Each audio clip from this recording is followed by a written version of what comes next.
ನಮಸ್ಕಾರ ಸ್ನೇಹಿತರೆ, ಮಸ್ತ್ ಮಗ ಚಾನಲ್ಗೆ ಸ್ವಾಗತ. ನಾನು ಅಮರ್ ಪ್ರಸಾದ್. ಈ ಬಾರಿ ಬೇಸಿಗೆ ಅಕ್ಷರಶಃ ನಮ್ಮನ್ನ ಸುಡ್ತಾ ಇದೆ. ಮನೆ ಒಳಗಿದ್ರು ಸೆಕೆ, ಹೊರಗೆ ಕಾಲಿಟ್ರು ಆಕಾಶದಿಂದ ಬೆಂಕಿ ಮಳೆ ಸುರಿತಾ ಇರೋ ಅನುಭವ ಆಗ್ತಾ ಇದೆ. ಹೀಟ್ ವೇವ್ ಶುರುವಾದಂಗೆ ಫೀಲ್ ಆಗ್ತಿದೆ, ಹೋಗಿದೆ. ಭಾರತೀಯ ಹವಾಮಾನ ಇಲಾಖೆ IMD ಈಗ ದೇಶದ ಜನತೆಗೆ ಒಂದು ವಾರ್ನಿಂಗ್ ಕೊಟ್ಟಿದ್ದಾರೆ. ಅದೇ ಹೀಟ್ ವೇವ್ ಅಥವಾ ಉಷ್ಣ ಮಾರುತದ ಇನ್ನಷ್ಟು ಬಿಸಿ ತಟ್ಟೋ ವಾರ್ನಿಂಗ್, ಎಚ್ಚರಿಕೆ. ಸ್ನೇಹಿತರೆ, ಇದು ಸಾಮಾನ್ಯ ಬಿಸಿಲಲ್ಲ, ನಮ್ಮ ಅಂಗಾಂಗಗಳನ್ನೇ ಡ್ಯಾಮೇಜ್ ಮಾಡಬಲ್ಲ ಅತ್ಯಂತ ಅಪಾಯಕಾರಿ ಬಿಸಿಗಾಳಿ. ಈಗ ಆಲ್ರೆಡಿ ಕರ್ನಾಟಕ ಸೇರಿದ ಹಾಗೆ ದೇಶದ ಅನೇಕ ಭಾಗಗಳಲ್ಲಿ IMD ರೆಡ್ ಅಲರ್ಟ್ ಘೋಷಣೆ ಮಾಡಿದೆ. ಜನ ಎಚ್ಚರಿಕೆಯಿಂದ ಇರುವಂತೆ ಖಡಕ್ ಸೂಚನೆ ಕೊಟ್ಟಿದೆ. ಹಾಗಿದ್ರೆ ಏನಿದು ಹೀಟ್ ವೇವ್, ಎಲ್ಲೆಲ್ಲಿ ಕಾಡುತ್ತೆ? ಈ ಹೀಟ್ ವೇವ್ ಅಪ್ಪಳಿಸಿದ್ರೆ ಏನಾಗುತ್ತೆ? ನಮ್ಮ ಕುಡಿಯುವ ನೀರು, ಕರೆಂಟ್ ಮತ್ತು ಆರ್ಥಿಕತೆ ಮೇಲಾಗೋ ಪರಿಣಾಮಗಳೇನು? ಎಲ್ಲಕ್ಕಿಂತ ಮುಖ್ಯವಾಗಿ ಈ ಡೇಂಜರ್ ಬಿಸಿಲಿನಿಂದ ಬಚಾವಾಗೋಕೆ ನಾವು ಮಾಡಬೇಕಾಗಿರೋದೇನೋ? ಬನ್ನಿ ಪ್ರತಿಯೊಂದನ್ನು ಕೂಡ ಒನ್ ಬೈ ಒನ್ ಕ್ವಿಕ್ ಆಗಿ ನೋಡ್ತಾ ಹೋಗೋಣ. ಕುದಿಯುತ್ತಿವೆ 7 ರಾಜ್ಯಗಳು, 45 ಡಿಗ್ರಿ ದಾಟಿದ ತಾಪಮಾನ. ಭಾರತೀಯ ಹವಾಮಾನ ಇಲಾಖೆ ಏಪ್ರಿಲ್ 18ಕ್ಕೆ ಬಿಡುಗಡೆ ಮಾಡಿರೋ ನ್ಯಾಷನಲ್ ಬುಲೆಟಿನ್ ನಲ್ಲಿ ಏನಿದೆ ಅಂತ ನಾವು ನೋಡ್ತಾ ಹೋಗೋಣ. ಈಗ ದೇಶದ 7 ಪ್ರಮುಖ ರಾಜ್ಯಗಳ ಗುಂಪುಗಳಲ್ಲಿ, ಈ ರಾಜ್ಯಗಳ ಗ್ರೂಪ್ನಲ್ಲಿ dangerous heat wave pockets create ಆಗೋಗಿದೆ. ಯಾವುದು ಆ ರಾಜ್ಯಗಳು? ಪೂರ್ವ ಉತ್ತರ ಪ್ರದೇಶ, ಪೂರ್ವ ರಾಜಸ್ಥಾನ, ಪಶ್ಚಿಮ ರಾಜಸ್ಥಾನ, ಪೂರ್ವ ಮಧ್ಯಪ್ರದೇಶ, ಹಾಗೆ ಛತ್ತೀಸ್ಗಢ, ಮಹಾರಾಷ್ಟ್ರದ ವಿದರ್ಭ ಹಾಗೂ ಜಾರ್ಖಂಡ್. ಇಲ್ಲಿ ಆಲ್ರೆಡಿ ಕ್ರಿಯೇಟ್ ಆಗಿದೆ. ಈ 7 ಭಾಗಗಳು ಕುದಿತಾ ಇವೆ. ಇಲ್ಲಿನ ಜನ ಹಗಲಲ್ಲಿ ಆಚೆ ಬರೋದೇ ಕಷ್ಟ ಅನ್ನೋ ಸ್ಥಿತಿ ನಿರ್ಮಾಣ ಆಗಿದೆ. ಇನ್ನು ನಮ್ಮ ರಾಷ್ಟ್ರ ರಾಜಧಾನಿ ದಿಲ್ಲಿ ಕತೆ ಕೇಳಿ. ಏಪ್ರಿಲ್ 18ನೇ ತಾರೀಕು ದಿಲ್ಲಿಯ ಸಫ್ದರ್ಜಂಗ್ನಲ್ಲಿ 39.5 ಡಿಗ್ರಿ ತಾಪಮಾನ, ಪಾಲಂನಲ್ಲಿ 38.6 ಡಿಗ್ರಿ ತಾಪಮಾನ, ರಿಡ್ಸ್ ಪ್ರದೇಶದಲ್ಲಿ 40.3 ಡಿಗ್ರಿ, ಆಯಾ ನಗರನಲ್ಲಿ 39.8 ಡಿಗ್ರಿ ಉಷ್ಣಾಂಶ. IMD ಅಧಿಕಾರಿಗಳು ಸ್ಪಷ್ಟವಾಗಿ ಹೇಳಿದ್ದಾರೆ, ದಿಲ್ಲಿಯ ತಾಪಮಾನ ಮುಂದಿನ ದಿನಗಳಲ್ಲಿ 41 ಡಿಗ್ರಿ ಆಸುಪಾಸಿಗೂ ತಲುಪಬಹುದು. ಇದೇ ರೇಂಜಲ್ಲಿ ಇರುತ್ತೆ ಅಂತ, 39 to 41 ಅಂತ. ಇದರ ಅಪಾಯ ಏನು ಗೊತ್ತಾ ಸ್ನೇಹಿತರೆ? ಕಂಪ್ಯಾರಿಸನ್ ನೋಡಿ. 1991ರಿಂದ 2020ರವರೆಗಿನ ಕ್ಲೈಮೆಟಾಲಜಿ ರಿಪೋರ್ಟ್ ಪ್ರಕಾರ ಏಪ್ರಿಲ್ ತಿಂಗಳ ಸರಾಸರಿ ತಾಪಮಾನ ದಿಲ್ಲಿಯ ಪಾಲಂನಲ್ಲಿ 37.1 ಡಿಗ್ರಿ ಇರ್ತಾ ಇತ್ತು. ಆದ್ರೀಗ 38.6 ಡಿಗ್ರಿಗೆ ಮುಟ್ಟಿ ಆಗಿದೆ. ಕರುನಾಡಿಗೂ ಕಂಟಕ. AC ಸಿಟಿ ಈಗ ಬಾಯ್ಲಿಂಗ್ ಸಿಟಿ. ನಮ್ಮಲ್ಲಿ ಉತ್ತರ ಕರ್ನಾಟಕದ ಜನ ಅಕ್ಷರಶಃ ಬೇಯ್ತಾ ಇದ್ದಾರೆ. IMD ಡೇಟಾ ಪ್ರಕಾರ ಏಪ್ರಿಲ್ 17ಕ್ಕೆ ಕಲಬುರಗಿಯಲ್ಲಿ 42.2 ಡಿಗ್ರಿ ಸೆಲ್ಸಿಯಸ್ ಉಷ್ಣಾಂಶ, ರಾಯಚೂರಲ್ಲಿ 41 ಡಿಗ್ರಿ, ಬೀದರ್ನಲ್ಲಿ 40.6 ಡಿಗ್ರಿ ತಾಪಮಾನ. ಮಧ್ಯಾಹ್ನದ ಹೊತ್ತು ರಸ್ತೆಗಳು ಕರ್ಫ್ಯೂ ಹಾಕಿದ ಹಾಗೆ ಒಣಗುಡ್ತಾ ಇವೆ. ರಾಜ್ಯದ 12 ಜಿಲ್ಲೆಗಳಿಗೆ 4 ದಿನಗಳ ಕಾಲ ಬಿಸಿಗಾಳಿಯ ಯೆಲ್ಲೋ ಅಲರ್ಟ್ ಘೋಷಿಸಲಾಗಿದೆ. ಮುನ್ಸೂಚನೆ ಪ್ರಕಾರ ಏಪ್ರಿಲ್ 15ರಿಂದಲೇ ಉತ್ತರ ಒಳನಾಡು ಭಾಗಗಳಲ್ಲಿ ಬಿಸಿಗಾಳಿ ತೀವ್ರ ಆಗಿದೆ. ಬಾಗಲಕೋಟೆ, ಬೀದರ್, ಕಲಬುರಗಿ, ವಿಜಯಪುರ, ಯಾದಗಿರಿ, ರಾಯಚೂರು, ಕೊಪ್ಪಳ, ಗದಗ, ಉತ್ತರ ಕನ್ನಡ, ದಕ್ಷಿಣ ಕನ್ನಡ, ಉಡುಪಿ ಹಾಗೂ ಕೊಡಗು ಜಿಲ್ಲೆಗಳಿಗೂ ಯೆಲ್ಲೋ ಅಲರ್ಟ್ ಕೊಡಲಾಗಿದೆ. ಕೊಪ್ಪಳದ ಕತೆ ಇನ್ನೂ ಕ್ರಿಟಿಕಲ್. IMDಯ ನಾರ್ತ್ ಕರ್ನಾಟಕ ಫೋರ್ಕಾಸ್ಟ್ ಪ್ರಕಾರ ಏಪ್ರಿಲ್ 18ರಿಂದ 22ರವರೆಗೆ ಕೊಪ್ಪಳದಲ್ಲಿ ನಿರಂತರವಾಗಿ 40 ಡಿಗ್ರಿ ತಾಪಮಾನ ಇರುತ್ತೆ. ರಿಲೀಫೇ ಇಲ್ಲ. ಕಂಟಿನ್ಯೂಸ್ಲಿ 40 ಡಿಗ್ರಿ ಮೇಲೆ ಇದ್ರೆ ಜನ ಹೇಗೆ ಬದುಕೋದು ಅನ್ನೋ ಪ್ರಶ್ನೆ ಎದುರಾಗ್ತಾ ಇದೆ. ಒಂದ್ ಕಾಲದಲ್ಲಿ AC ಸಿಟಿ, ಗಾರ್ಡನ್ ಸಿಟಿ ಅಂತ ಕರೆಸ್ಕೊಳ್ತಾ ಇದ್ದ ನಮ್ಮ ಹೆಮ್ಮೆಯ ಬೆಂಗಳೂರು ಕೂಡ ಬೆಂದಾಗ್ತಿದೆ. ಬೆಂದ ಕಾಳೂರು ಅಂತ ಕರಿತಾ ಇದ್ರು, ಅದರಿಂದನೇ ಬೆಂಗಳೂರು ಅಂತ ಹೇಳ್ತಾರಲ್ಲ. ಬೆಂದ ಕಾಳೂರೇ ಆಗ್ತಾ ಇದೆ. ಮತ್ತೆ ಈಗ ಬೆಂದು ಹೋಗ್ತಾ ಇದೆ. ಏಪ್ರಿಲ್ 18ಕ್ಕೆ HAL ನಲ್ಲಿ 36.6 ಡಿಗ್ರಿ ದಾಖಲಾಗಿ ಹೋಗಿದೆ. ಬೆಂಗಳೂರು ಸಿಟಿಯಲ್ಲಿ 36.3 ಡಿಗ್ರಿ, KIAL ಏರ್ಪೋರ್ಟ್ ಹತ್ರ 36.9 ಡಿಗ್ರಿ ಉಷ್ಣಾಂಶ. ಬೆಂಗಳೂರಿನ ಏಪ್ರಿಲ್ ತಿಂಗಳ ನಾರ್ಮಲ್ ತಾಪಮಾನ 34 ಡಿಗ್ರಿ ಇರಬೇಕು.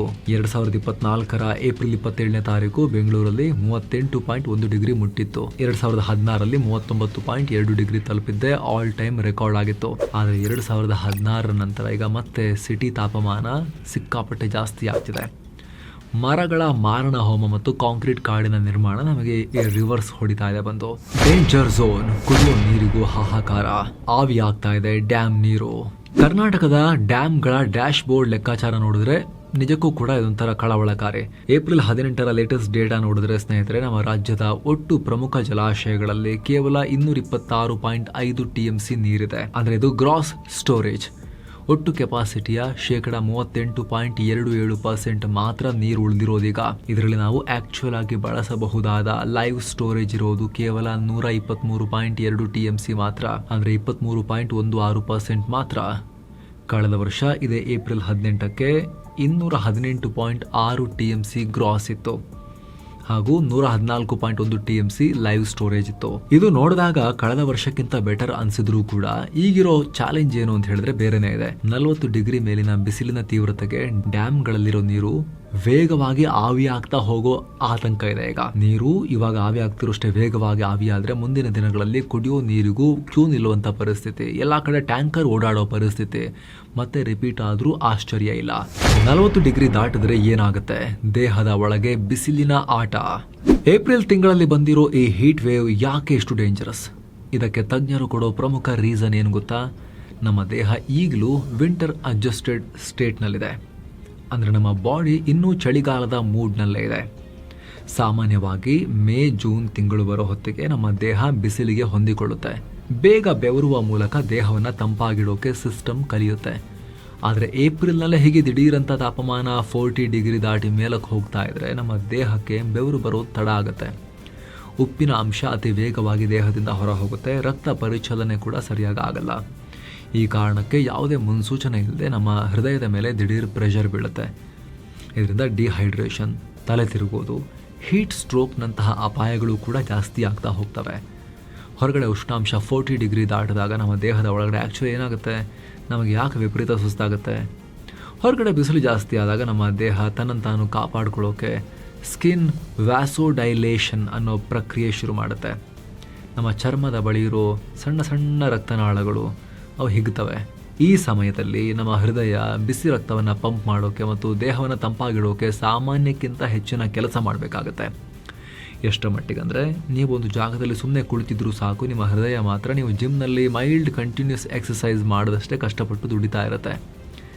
ಇದರ ಜೊತೆಗೆ ದೇಹದಲ್ಲಿ ನೀರನ್ನು ಉಳಿಸ್ಕೊಳ್ಳೋಕೆ ನಿಮ್ಮ ಕಿಡ್ನಿಗಳ ಮೇಲೂ ಕೂಡ ಸ್ಟ್ರೆಸ್ ಬೀಳುತ್ತೆ. ಜೀವಕೋಶಗಳನ್ನು ಬಿಸಿಲಿನಿಂದ ಕಾಪಾಡೋಕೆ ದೇಹ ಹೀಟ್ ಶಾಕ್ ಪ್ರೋಟೀನ್ಸನ್ನು ಆ್ಯಕ್ಟಿವೇಟ್ ಮಾಡುತ್ತೆ. ಎಲ್ಲ ಸರ್ವೈವಲ್ ಕೆಲಸಗಳಿಂದಾಗಿಯೇ ನೀವು ಯಾವುದೇ ದೈಹಿಕ ಕೆಲಸ ಮಾಡದೇ ಇದ್ರೂ ಕೂಡ ಬಿಸಿಲಲ್ಲಿ ಹೋದ ತಕ್ಷಣ ವಿಪರೀತ ಸುಸ್ತಾಗುತ್ತೆ. ಇನ್ನೊಂದು ಪ್ರಮುಖ ವಿಚಾರ ಅಂದರೆ, ದೇಹದ ಉಷ್ಣಾಂಶ ಕಮ್ಮಿ ಮಾಡೋಕೆ ನಿಮ್ಮ ಬಹುಪಾಲು ರಕ್ತ ಚರ್ಮದ ಕಡೆಗೆ ಹರಿಯುತ್ತೆ. ಇದರಿಂದ ನಿಮ್ಮ ಜೀರ್ಣಾಂಗ ವ್ಯವಸ್ಥೆಗೆ ಅಂದರೆ ಗಟ್ಗೆ ಹೋಗುವ ರಕ್ತದ ಪ್ರಮಾಣ ದಿಢೀರ್ ಕಮ್ಮಿ ಆಗುತ್ತೆ. ರಕ್ತದ ಹರಿವು ಕಮ್ಮಿ ಆದಾಗ ಆಟೋಮ್ಯಾಟಿಕಲಿ ನಿಮ್ಮ ಜೀರ್ಣಕ್ರಿಯೆ ಸ್ಲೋ ಆಗುತ್ತೆ. ಇದರ ಜೊತೆಗೆ ಡಿಹೈಡ್ರೇಷನ್ ಹಾಗೂ ಎಲೆಕ್ಟ್ರೋಲೈಟ್ ಇಂಬ್ಯಾಲೆನ್ಸ್ ಸೇರಿದಾಗ ಹೊಟ್ಟೆ ಉಬ್ಬರ, ಆಸಿಡಿಟಿ, ಹಸು ಇಲ್ಲದೆ ಇರೋದು ಮತ್ತು ಹೊಟ್ಟೆ ನೋವಿನಂಥ ಸಮಸ್ಯೆಗಳು ಕೂಡ ಕಾಣಿಸ್ಕೊಳ್ಬೋದು. ಜೇಬಿಗೂ ಕತ್ತರೆ. ಬರೀ ದೇಹ ಮಾತ್ರ ಅಲ್ಲ ಮನುಷ್ಯರದ್ದು, ಇಡೀ ದೇಶದ ಮ್ಯಾಕ್ರೋ ಎಕಾನಮಿಯನ್ನು ಕೂಡ ಸುಡುತ್ತೆ ಇದು. Press information bureau PIB data ಪ್ರಕಾರ 2025-26 ಆರ್ಥಿಕ ವರ್ಷದಲ್ಲಿ ಭಾರತದ ಪೀಕ್ ಪವರ್ ಡಿಮಾಂಡ್ ಬರೋಬ್ಬರಿ 242.49 ಗಿಗಾವಾಟ್ ಮುಟ್ಟಿತ್ತು. ನವೆಂಬರ್ 2025 ಹೊತ್ತಿಗೆ ನಮ್ಮ ದೇಶದ ಒಟ್ಟು ವಿದ್ಯುತ್ ಉತ್ಪಾದನಾ ಸಾಮರ್ಥ್ಯ ಇರೋದು 509.7 ಗಿಗಾವಾಟ್. ಇದರ ಅರ್ಥ ಏನು? ನಮ್ಮ ಒಟ್ಟು ಕೆಪಾಸಿಟಿಯ 47.57% ವಿದ್ಯುತ್ ಕೇವಲ ಪೀಕ್ ಟೈಮ್ನಲ್ಲೇ ಖರ್ಚಾಗ್ತಿದೆ. ಡಿಮಾಂಡ್ ಮತ್ತು ಸಪ್ಲೈ ನಡುವಿನ ಗ್ಯಾಪ್ ಬರೋಬ್ಬರಿ 267.2 ಗಿಗಾವ್ಯಾಟ್ ಇದೆ. ಎಲ್ಲ ಕಡೆ AC, ಕೂಲರ್ಗಳ ಬಳಕೆ ವಿಪರೀತವಾಗಿ ಹೆಚ್ಚಾಗ್ತಿರೋದ್ರಿಂದ ಪವರ್ ಗ್ರಿಡ್ಗಳ ಮೇಲೆ ವಿಪರೀತ ಒತ್ತಡ ಬೀಳ್ತಾ ಇದೆ. ಈ ಪ್ರೆಷರನ್ನು ಮ್ಯಾನೇಜ್ ಮಾಡೋಕೆ ಹಾಗೂ ದೇಶಾದ್ಯಂತ ಪವರ್ ಕಟ್ ತಡೆಯೋಕೆ ಸರ್ಕಾರ ಎಮರ್ಜೆನ್ಸಿ ಪ್ಲಾನ್ ಮಾಡ್ತಾ ಇದೆ. ಏಪ್ರಿಲ್ನಿಂದ ಜೂನ್ವರೆಗೆ ಬಫರ್ ಆ್ಯಕ್ಷನ್ ಪ್ಲಾನ್ ಜಾರಿ ತಂದಿದೆ.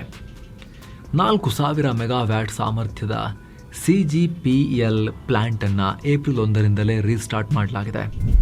ಮುಂದೆ ಮಾಡಬೇಕಾಗಿದ್ದ ಸುಮಾರು 10,000 ಮೆಗಾವ್ಯಾಟ್ನಷ್ಟು ಥರ್ಮಲ್ ಪ್ಲಾಂಟ್ಗಳ ನಿರ್ವಹಣಾ ಕೆಲಸವನ್ನು ಸರ್ಕಾರ ಮುಂದೂಡಿಕೆ ಮಾಡಿದೆ. ಇನ್ನು ರೈತರ ವಿಚಾರ ಮತ್ತು ಸಾಮಾನ್ಯ ಜನರ ಆಹಾರದ ಬೆಲೆ ಏರಿಕೆ ವಿಚಾರ.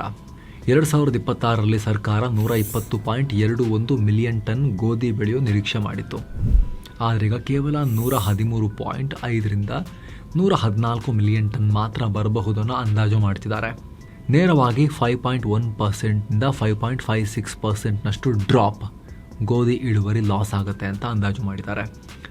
ಇದು ಸಣ್ಣ ವಿಚಾರ ಅಲ್ಲ.